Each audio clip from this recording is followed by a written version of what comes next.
bukan dari seorang Tante Rima Melati. Tapi Tante nggak tahu kalau sekarang yang lagi mijit kakinya itu saya. Dan kita masih dalam Adewit bersama Tante Rima Melati. Kita nggak mau ganggu loh Tante, enak ya pijitannya ya Tante ya? Iya, anak saya mau kesini terus, tempat ini enak banget. Oh iya, Tante boleh nggak melek sebentar? Saya yang mijit loh. Oh kamu, ya ampun. Berarti lumayan dong saya mijitnya ya? Kamu harus buka juga tapi kamu jadi sendiri ya, jadi Iya tukang boleh. pijatnya. Nanti kalau Tante butuh saya, tinggal telepon saya datang ke rumah Tante gimana? Aduh, bener ya.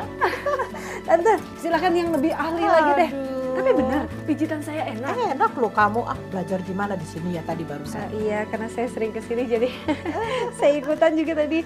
Coba latihan kayak apa sih mijit itu. Tapi lumayan ya. Enak banget. Mau kesini saban hari gimana nih? Ya nggak apa-apa. Kamu yang antar ya. Boleh. Tapi ini ternyata memang rutin dilakukan Tante Rima, pijitan-pijitan untuk kaki, relaksasi dan lain sebagainya. Kalau dikatakan rutin ya saya bohong lah ya. Kadang-kadang kalau saya udah merasa ada gimana baru pergi. Jadi kadang-kadang juga 1 bulan nggak kesini. Jadi sesuai kebutuhan ya? Kebutuhan, dan kalau perlu ya kadang-kadang juga 2 kali sebulan. Bayangin. Kalau lagi capek. Aduh enaknya. Ini yang namanya Tante Rima Melati ini kita nggak pernah lupa perjuangan dalam melawan kanker payudara pada waktu itu. Betul. Kurang lebih berapa tahun berarti waktu itu Tante? Ya lumayan. Ya sampai sembuh sama sekali gitu ya. Kira-kira 2,5 tahun. Ya. Memang mesti ya, kita memang harus sabar. Betul. Dalam melakukan segala macam, karena untuk sembuh itu harus di kemoterapi, harus disinar, ya sampai angus-angus gitu. Sinar itu kan ini banget. Tapi untuk mematikan sel kanker buat di seluruh tubuh gitu. Dan kesabaran juga nggak lepas dari adanya Om Frans pada waktu itu ya? Iya, dia betul-betul adalah gimana ya, pemicu saya agar saya tetap mau bertahan dengan apapun yang saya hadapi gitu, karena nggak gampang ya itunya ya.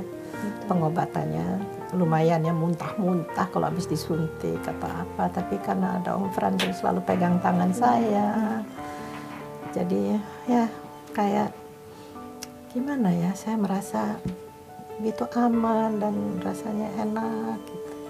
Tapi berarti sempet nggak Tante merasa ada minder, khususnya di depan Om Frans? Karena kita sama-sama tahu pada saat di kemo banyak sekali hal-hal yang bisa terjadi. Misalnya rambut rontok, Ya, dan botak. Tante ngalamin itu ya, sampai botak dan nggak tumbuh lagi kan memang. Saya nggak tumbuh, tapi banyak orang yang tumbuh ya. Saya kebetulan karena zaman dulu tuh jenis belum kemonya terlalu, juga lain ya kemonya keras sekali. Saya masih ingat setiap kali saya muntah. Dan tapi karena saya kepingin sembuh, jangan lupa anak saya banyak, 5 lumayan kan ya, dan yang masih kecil juga masih kecil banget. Jadi saya kepingin sembuh, dan saya tentu minta kepada dokter di atas segala dokter, Allah yang Maha Kuasa, untuk membantu saya, menyembuhkan saya. Dan saya tuh punya rasa kuat, karena saya sudah minta kepada yang di atas, pemilik segalanya. Pemilik segalanya. Saya merasa bahwa Dia akan memberikan saya yang terbaik. Gitu aja.